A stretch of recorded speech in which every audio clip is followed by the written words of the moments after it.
Black Doctors Podcast, Season 6. This podcast is sponsored by Picmonic. In 2011, two medical students came up with the ingenious idea to combine medical education with unforgettable characters and ridiculously memorable stories. Featuring over 35,000 high-yield facts and graphics, Picmonic has helped over 600,000 students improve exam scores and perform better clinically. Picmonic has resources for pre-med and medical students, as well as other healthcare professions. Check out the show notes for a link to their website. Mention the podcast when you subscribe. With Picmonic, you can study less, but remember more. Hello and welcome back to the Black Doctors Podcast. Today, I'm privileged to be speaking with Dr. Brittne Halford.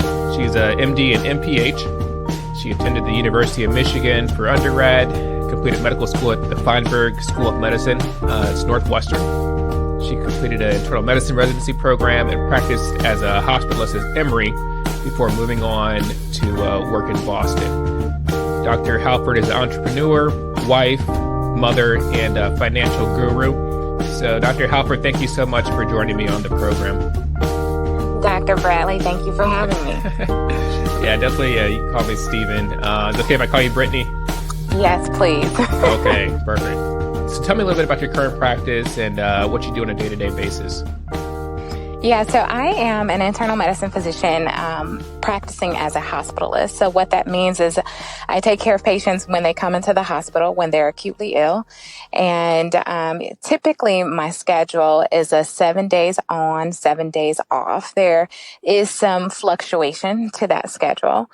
And, you know, it provides me an opportunity to really engage in many different levels. You know, I work with consultants. So if the patient comes in and they're having an acute heart attack, then I'll contact the cardiologist. Or if they have some type of small bowel obstruction, but they're admitted to medicine, then I'll consult a surgeon. So, you know, I do a breadth of things, but really just focusing in on that acute illness and taking care of patients when they're in the hospital. What's the favorite thing that you love about your job? I think my favorite thing is the patient care. You know, what I loved about internal medicine was the rapport that you can form with patients. But as I transitioned from residency to my attending position, we moved a couple of times. So we moved from Atlanta to Boston. And I really didn't think that I would have an opportunity to have an outpatient cohort. But as a hospitalist, oftentimes patients are there for 7 days and people come to the same hospital. So I see, you know, just a week ago, I saw a guy who I took care of in May. And so I still had that rapport and that continuity. And I think that's what I love most. And when did you decide to become a hospitalist?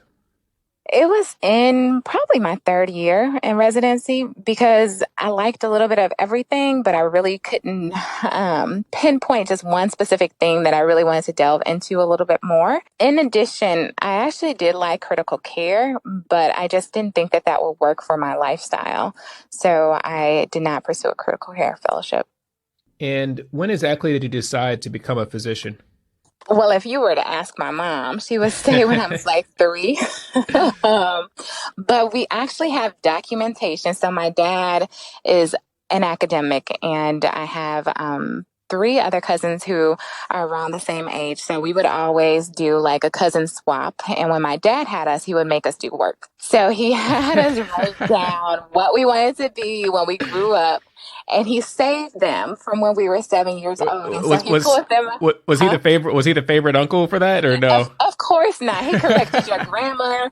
You didn't have any snacks when you came to Uncle Tony's. It was like all fruits and vegetables. But that was my dad, so you gotta love him. But he had us write down what we wanted to be when we grew up, and we were 7. And I wrote down that I wanted to be a doctor. So it's documented, and we have proof that I wanted to be a doctor when I was 7 years old. At 7, you made this huge life decision. You completed high school. You went to University of Michigan. What was your experiences there, and how did that help you in that path to medical school? So going to the University of Michigan was great. I had a full tuition scholarship, so that helped to save money on student debt. I just had to pay for room and board. And then during my second year of undergrad, I became an RA, a resident assistant. And so that paid for my room and board. You know, it was a phenomenal experience. Well, one, I had you've talked about this before, like imposter syndrome. So I'm from Flint, Michigan. So I remember I went to this party and it was not necessarily a Black party, but there were some, Black people there who knew of Flint, Michigan. And so I was discussing where I was from with this one guy, and he said, "Oh man, I'm glad you made it out. Have you ever seen anyone get murdered?" And I'm like, Jeez. no. So you got some of that. I remember almost failing an exam. But other than just the usual things that you get in your first year, second year of college, Michigan afforded me many opportunities. I traveled abroad. I went to Ghana, and I did some research on sickle cell, as well as going to Chile, and I got an opportunity to perfect my Spanish, and those were all paid for in undergrad. So I love my Michigan education. I bleed blue always. Hablas español. Sí, un poquito. Sí, hablo más o menos. We know you travel because you pronounced Chile the right way. Right. So from undergrad to medical school, how was the application process for you? Well, I had to take the MCAT twice. I really struggled with standardized testing. But other than that, I think the application process went, I guess, as smoothly as it could have. I had, again, some imposter syndrome, so I probably did not apply to all the schools that potentially would have accepted me. I remember my Northwestern interview, and being from Flint, Michigan was a hot topic even before the Flint water crisis. So I spoke a lot about where I grew up, but overall, I think it was a pleasant experience. There were some challenges, when I took the MCAT twice.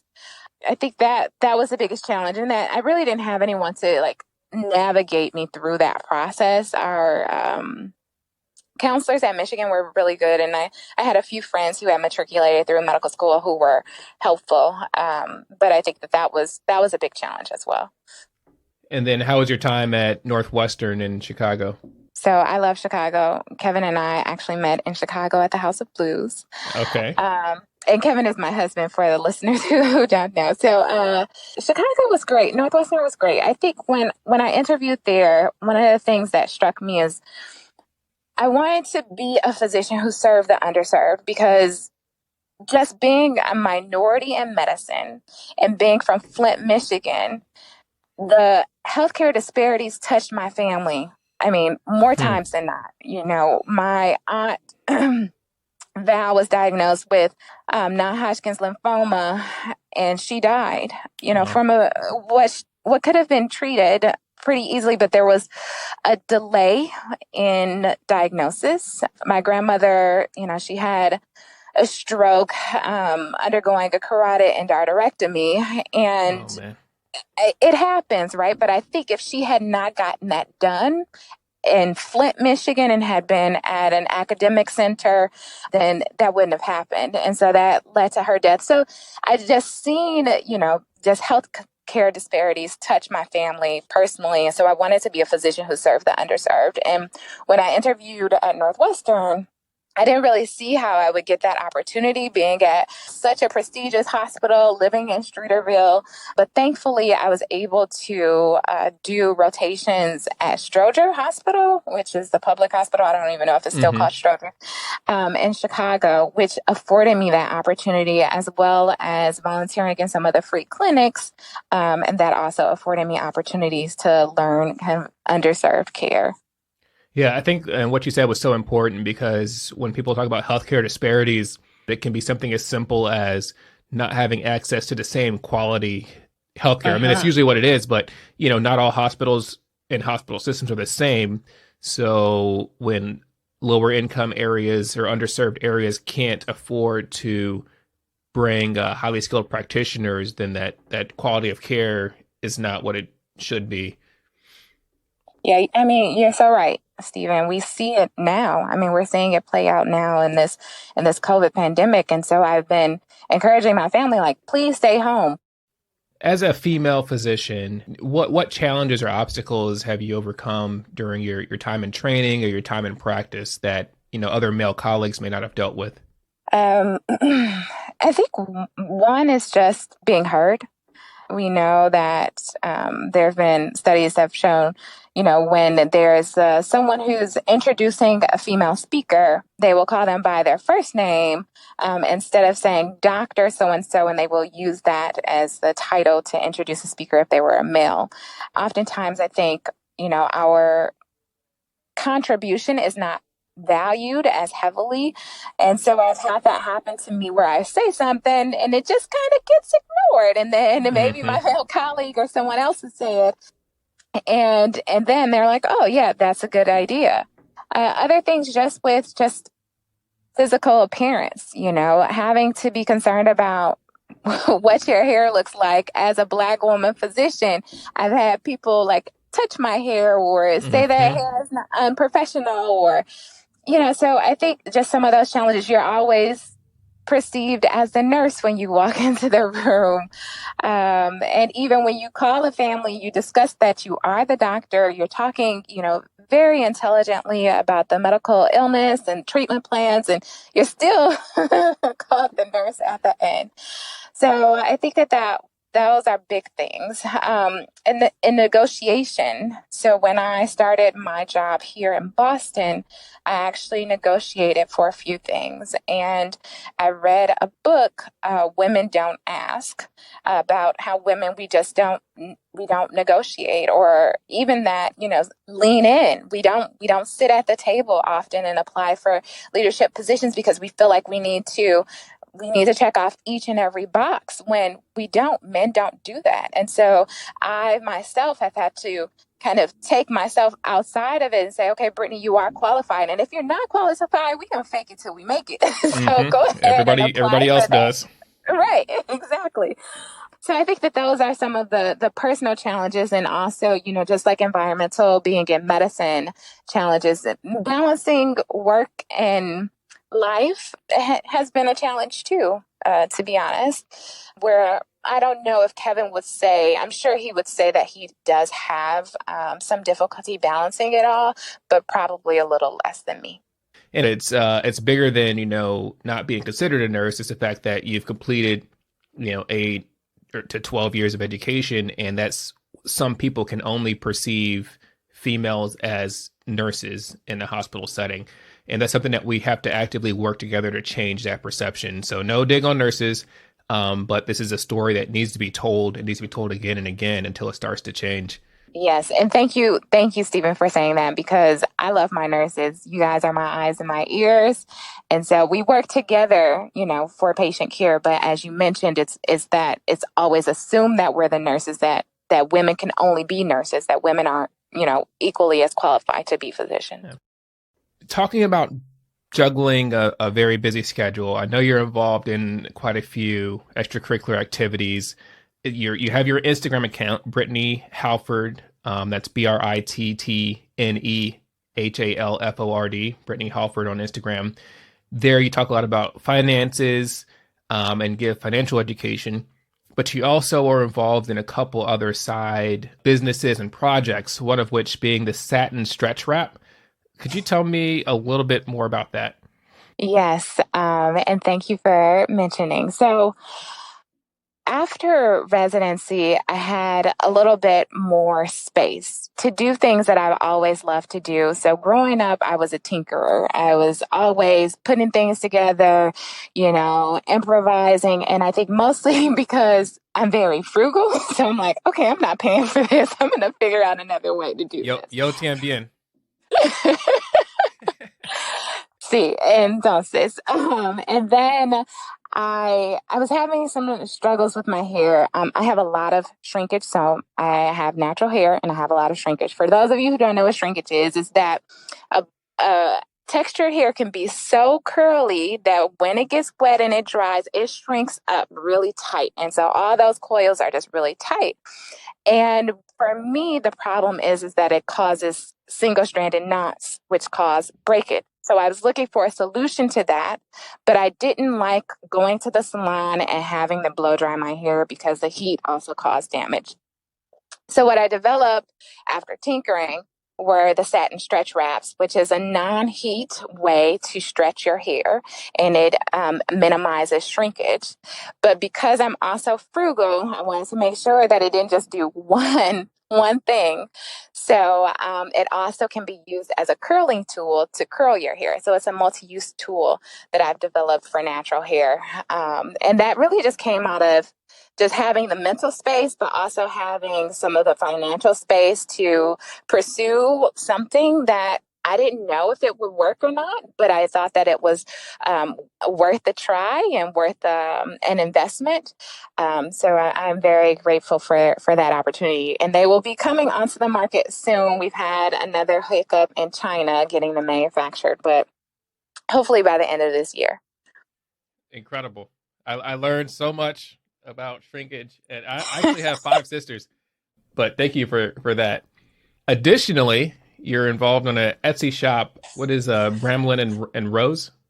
Yes. So Bramlin and Rose is a shop where we create, and I say we, it's really my Aunt Rose, hair accessories for babies, girls, and women, and they're all satin lined.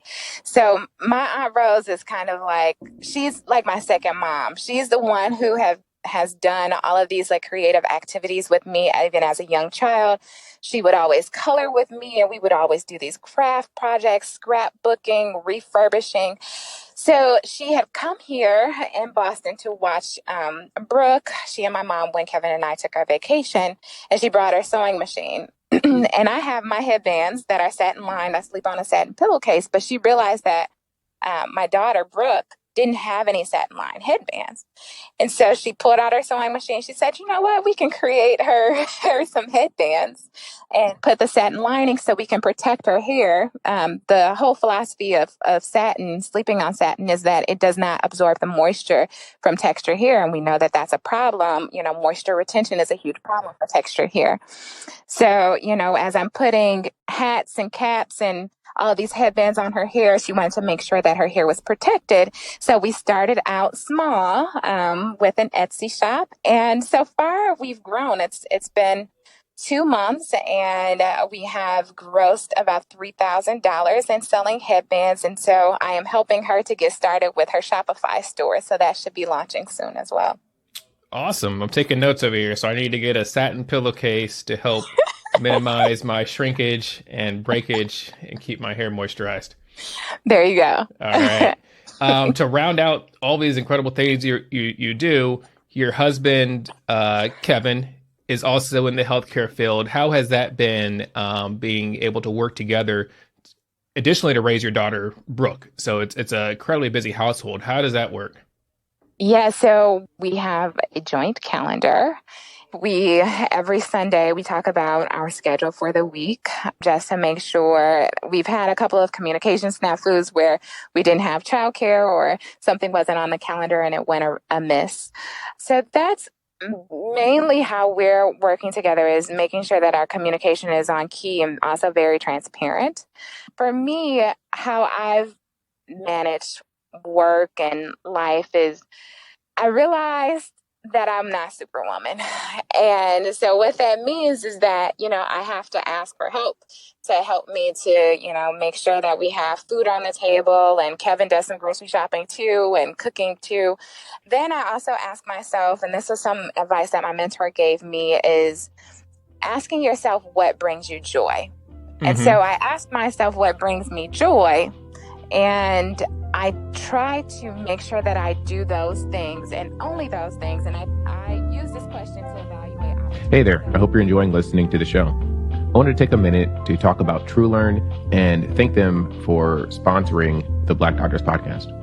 TrueLearn is a medical exam preparation company that helps you outperform on your boards.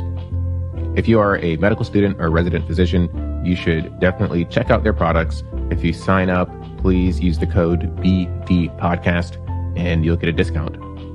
They have resources for both DO students as well as MD students and even physician assistants. When it comes to residency licensure, they offer question banks for over 8 different specialties. TrueLearn gives analytics that give you insight into your study habits, your question responses, and tracks you along with your peers. Students and residents average 20% improvements after completing a TrueLearn Smart Bank. Check them out at truelearn.com. And again, remember to use the code BDPodcast to receive your special discount. Now back to the show. Joy. And so I asked myself what brings me joy. And I try to make sure that I do those things and only those things. And I use this question to evaluate opportunities that are presented to me at work. Like, is this going to bring me joy? And if no, then I go to say, okay, well, will it help me to meet a goal? And that goal could be becoming a better writer, for example. So if someone's like, hey, does anyone want to help with this review article? Well, it's not going to bring me joy to write, but my goal is to become a better writer. So yes, I would say yes to that. So I try to negotiate my time by using kind of those two questions. And then if there's something that only I can do, then of course I got to do it. But if there's something that someone else can do, then I try to designate that task. So our nanny helps us out a lot. At first, I was very fearful of asking her to like cook a meal or, do some laundry. But a girl got to eat, but I don't have to eat like food that I cook only, right? So somebody else can cook the food for me. And so that's what I've just tried to use those questions and like that thought process to evaluate opportunities and the tasks that need to be done so that I would have more space for me, more space for Brooke, more space for Kevin, and to make sure that I'm just doing the things that are going to bring me the most joy. Awesome. And I think that group calendar is a great idea. I could definitely see how that is effective and how that really helps you guys maintain three incredibly busy schedules if you count Brooke, because I'm sure she's got a lot on her plate too. Is Brooke helping you make these satin head wraps? She's not, but she likes to take them out and play with them. Good. We make sure no child labor laws are being violated in the I know, right? the Halford household. Awesome. I definitely want to talk about this huge topic because you have a number of posts about this on your Instagram page. Finances. You've been able to pay off all your student loans. I'm talking with Kevin, your husband. You're just a financial wizard, and you're using social media to spread all these messages and advice and tips. So the floor is yours. Whatever you want to tell our listeners about finances and how to better ourselves. And I'm taking notes myself. Well, thank you. So where do we start? I guess, I think the first place is that we all need to become financially literate because it's not taught in school. And I am very grateful to my parents. So both of my parents were economic majors and both of them are extremely frugal. Like my dad is, extremely frugal. But they taught me how to manage money. And being from Flint, Michigan, although I never struggled, I saw people struggling around me all the time. So I knew that I never wanted to be in that position. So during residency, I started to listen to Marketplace Money on NPR. So it's a program on NPR, Marketplace Money. And if you can go back really far, then they had a lot about personal finance. So I learned about compounding interest, which I had never thought of before. So compounding interest is basically the addition of interest to your principal. So whatever it is for your debt, if you're talking about debt. And then on top of that, they're going to charge you interest. So basically it's interest on your interest. And I hated that. You are making more money off of me every month because you're charging interest on my interest. I absolutely hate losing money. So compounding also works in a positive way. If you have investments, right? So whatever you earn for that investment, then that's going to add to whatever your balance was before, and you'll earn more interest, on that investment. So it works both ways.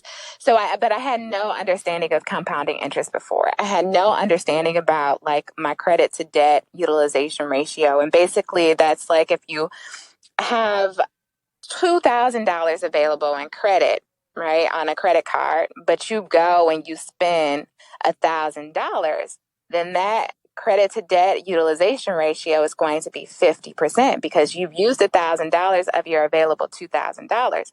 And when that happens, when you're using too much of your credit, then that can hurt your credit score. And so you want to keep that number to about 30% or less. I would say 0, but I know we're not all there yet. Whoa. Okay. Let's not get carried away. Right. But, so I just started to delve into learning more about personal finance. I read The White Coat Investor, and with my student loans, when I graduated from medical school, I didn't have any. I only had $10,000 from undergrad, and I paid that off during my summer job. So when I graduated from medical school, I had $131,000 in debt, and that started to grow, because it was interest during residency. And I just hated that I had this much debt, and every month I had to pay money to someone. And then they were earning interest on my interest. So every every year it was like more money. Like all of my payments weren't even touching my principal. So I really hated that. So during residency, I know a lot of my co-residents, they deferred payments or they put their loans in forbearance, and I didn't want to do any of that. So I started paying with an income driven payment plan. And then as soon as I graduated from residency, I started to think about, okay, how can I refinance these loans? Because I had $131,000 debt at 6.5%, and that was too much. And there were cheaper or lower interest rates offerings. And this was with you making payments in residency, correct? So when I paid payments in residency, at the end of residency, I had $138,000. So even with making payments in residency, $7,000 in interest accrued. Wow. Yeah. Well, in residency, you're not making that much money. So the payments were like $200, $300. But anytime I had an extra $20, even an extra $20, I would add that to it just to knock it off. So I was very frugal in residency. I lived in a cheap place. I made sure that it was a safe neighborhood. I shopped at Aldi's. I cooked my meals. Or used the free resident meals. So I lived very cheaply. The most that I spent money on was probably travel to go and see Kevin. Okay. So when I finished residency, I refinanced my loans with SoFi, but there are many different companies out there. And with refinancing my loans, basically what that is that you sell your loan.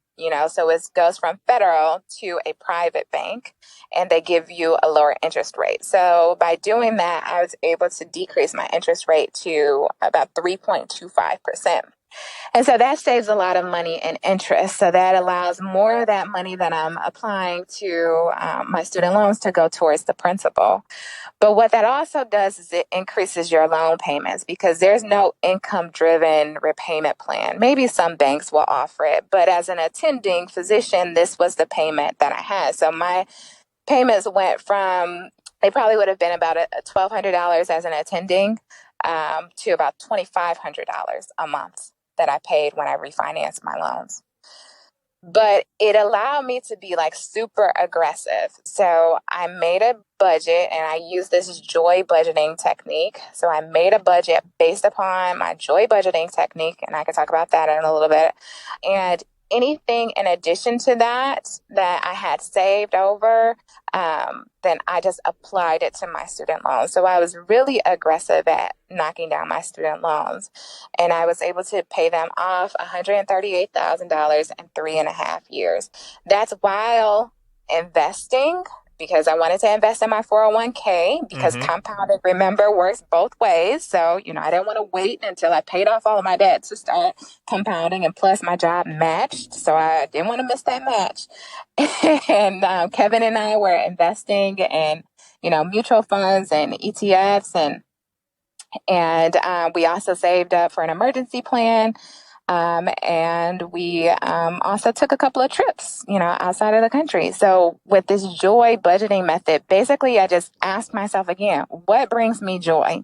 And so one of those things that brought me joy or brings me joy is traveling and seeing new places. So I made that a priority. So traveling was a line item on my budget.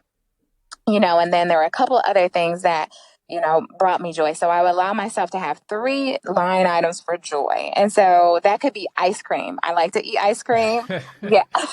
Get ice cream every week. That's a line item on my budget, Geez. and I budget that first. It's a priority. That's my joy priority. So I made sure that I budgeted the stuff that brought me joy first, and then my financial goals second, and everything else, if it was like eating out, that doesn't bring me joy. So the eating out budget or line item on my budget was very low, minimal. And so if I had to take something away, I made sure that I took the money away from the areas that don't bring me joy, but usually people spend a lot of money on. And so that I could reallocate those funds to what brings me joy. And as I'm knocking down debt, as long as I have my ice cream, as long as I'm able to travel, it makes this other part that I'm being more restrictive in, these other categories, more sustainable. And so that's the method that I use to knock down my debt and to do it in a way that I'm still like really enjoying life. So we were able to travel to India. We were able to travel to Hawaii. Now I am married. So like a lot of my living expenses are shared. When we go to India, I'm sharing a hotel with someone who can also help me pay for it. So I do have that benefit. But so that's how I knock down debt. And it sounds simple. I mean, I don't think that it wasn't painful. That's why we do the joy budgeting and the joy priorities. Like I don't have to eat out all week as long as I can have my ice cream on Friday. I'm cool. But yeah. And how does that joy budgeting system work with your spouse, with Kevin? How do you integrate each other's wants and needs? Yeah, so we manage our finances a little bit differently. So I am the frugal person, and Kevin is more of a spender. Which, but I think it works out actually, because there are some things that I'm frugal on, and Stephen, it just does not make sense. Like when I tell Kevin, I'm like, okay, so I'm going to share, and I don't know how much time we have, but I'm going to share. Take your time. So when we were getting married, Kevin contributed to the wedding. I contributed to the wedding. And I wanted to find these charger plates. I found these charger plates on Craigslist. I went to Chicago. Mind you, I was living in St. Louis. Okay. And the wedding was in Michigan. So this made no sense. I went to Chicago to visit a friend. I met up with someone, got these charger plates. I didn't think about. Wait, what are these? Oh, charger plates. So I'm real basic. You got it. So when you go to the wedding, there are usually like a decorative plate that's holding your spot. And then when they come to pass out the meal, then they bring a plated meal and sit it right on that charger plate. Oh. So it's a more decorative plate that you use as a place setting at weddings. I'm learning all kinds of things. Okay. So St. Louis, Chicago, and Michigan, and we're hunting for charger plates. Yes, we're hunting for charger plates, but I didn't drive. I took the train, Stephen. So I didn't think about how heavy these plates would be. And so I go to Chicago to get these plates, and I can't fit the plates in my suitcase because they're so big and heavy. And then I have to pull them on the train. And I probably saved maybe in the grand scheme of things, about $75. But it was not worth it because it did not make logical sense. What did Kevin say? Kevin was very supportive. He supports me a lot, actually. So when I ended up getting them on the train, and he picked me up from the train, and he, of course, is much stronger than I am. So they were even a little heavy for him, but he wasn't struggling like me. And he just shook his head. The suitcase was broken. It was a disaster. And so there are times like that where the frugality just does not make logical sense. When you think about your time and your effort and the cost savings, it doesn't equate. So I'm happy to have, someone who spends money and can provide an alternative perspective. But going to how we split up our finances, sorry, that was a tangent. Oh, that was well worth it. That was so heavy. I wish you could see me trying to pull these things to the train station.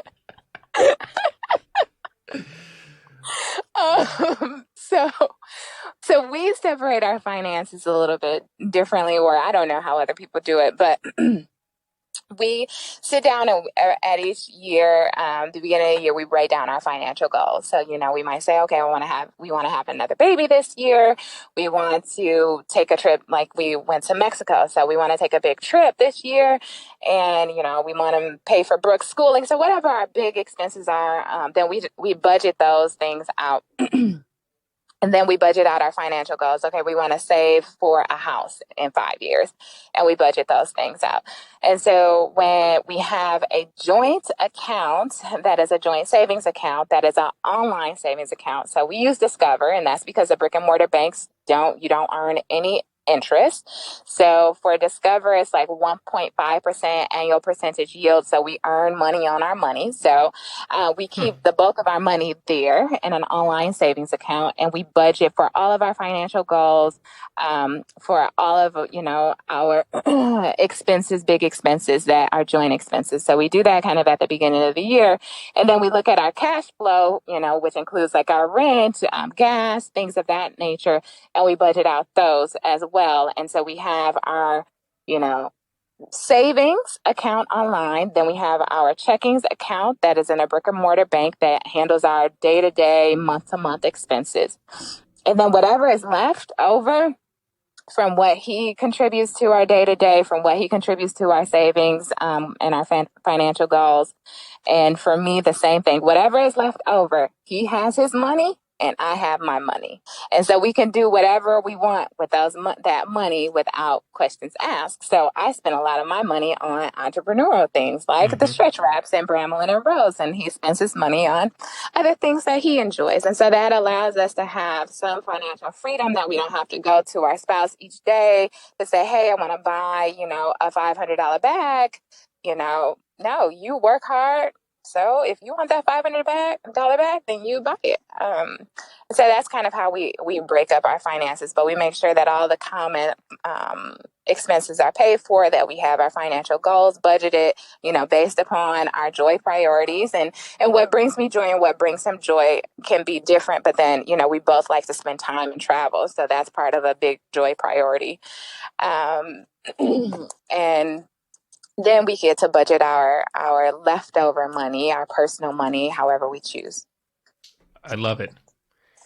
Thank you so much for coming on and sharing about your life, sharing about the different experiences you've had as a female physician, and especially the last several minutes on finances. I know I learned a lot. I know our listeners will learn a lot.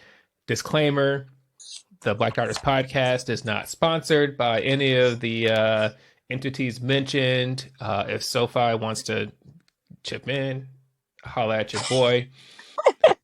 Dr. Halford, as we wrap up, would you let our listeners know how they can get in touch with you and how they can follow on with your different endeavors?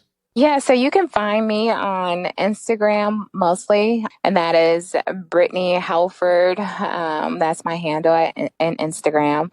Additionally, I have created for you guys, I talked about the joy budgeting, so I've created a freebie for you guys because, I realize that many people don't have this financial literacy, or they don't even know where to start. And so that can be a challenge. So I created my joy budgeting method just for you guys, and you can find it free. And I found a free hosting place, and that is at payhip, so payhip.com. And that's the /the joy budgeting method. And there it will take you to where you'll see the icon and you click to purchase for $10.99. But I'm going to give you guys a coupon code of Black Doc, BLACKDOC.